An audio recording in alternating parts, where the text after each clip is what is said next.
June 12న అహ్మదాబాద్లో air India విమానం కూలిపోయింది. ఎయిర్పోర్ట్ నుంచి టేకాఫ్ అయిన కొన్ని సెకండ్లకే విమానం కుప్పకూలిపోయింది. విమానంలోని సిబ్బంది సహా 241 మంది చనిపోయారు.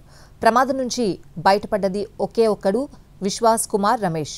కమ్ముకొచ్చిన మృత్యువును జయించాడతడు. ఇప్పుడు అతడి పరిస్థితి జీవచ్ఛవంలా మారింది. ప్రమాదం తాలూకు భయానక దృశ్యాలు అతన్ని వెంటాడుతున్నాయి.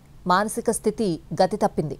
జూన్ 12న అహ్మదాబాద్ ఎయిర్పోర్ట్ నుంచి లండన్కు బయలుదేరిన బోయింగ్ 787 డ్రీమ్ లైనర్ టేకాఫ్ అయిన కొద్దిసేపటికే కూలిపోయింది. ఇంజన్లకు ఇంధన సరఫరా నిలిచిపోవడం వల్ల విమానం బీజే మెడికల్ కాలేజీ హాస్టల్ భవనాన్ని ఢీకొట్టింది.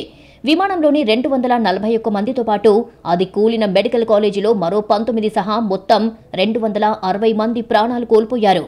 ఆ విమానంలోని 11A సీటులో ప్రయాణిస్తున్న 40 ఏళ్ల విశ్వాస్ కుమార్ రమేష్ మాత్రమే ప్రాణాలతో బయటపడ్డాడు. ప్రమాదం జరిగిన తర్వాత పొగ దట్టంగా వ్యాపించిన శిథిరాల నుంచి రమేష్ నడుచుకుంటూ బయటికి వచ్చాడు. విమానంలో ఎమర్జెన్సీ డోర్ వద్ద 11A సీటులో కూర్చోవడం వల్లే తాను బతికి బయటపడ్డారని చెప్పారు. ఆయనకు కొద్ది దూరంలో కూర్చున్న తమ్ముడు అజయ్ మాత్రం ప్రమాదంలో మరణించాడు. ప్రమాదం జరిగిన తర్వాతి రోజు అహ్మదాబాద్ సివిల్ ఆసుపత్రిలో చికిత్స పొందుతున్న విశ్వాస్ కుమార్ రమేష్ ను ప్రధానమంత్రి నరేంద్ర మోడీ పరామర్శించారు.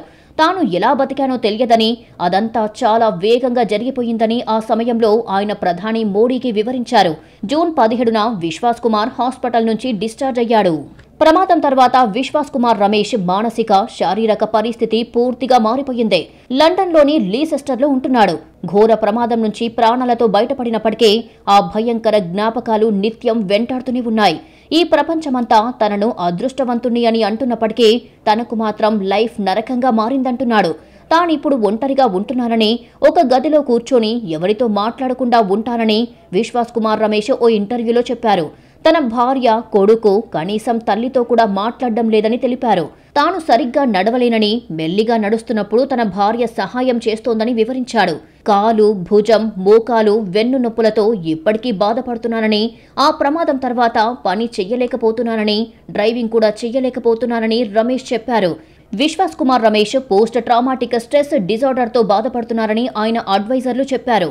ఆయన మానసికంగా, శారీరకంగా, ఆర్థికంగా సంక్షోభంలో ఉన్నారు. ఈ ప్రమాదం ఆయన కుటుంబాన్ని పూర్తిగా దెబ్బతీసింది.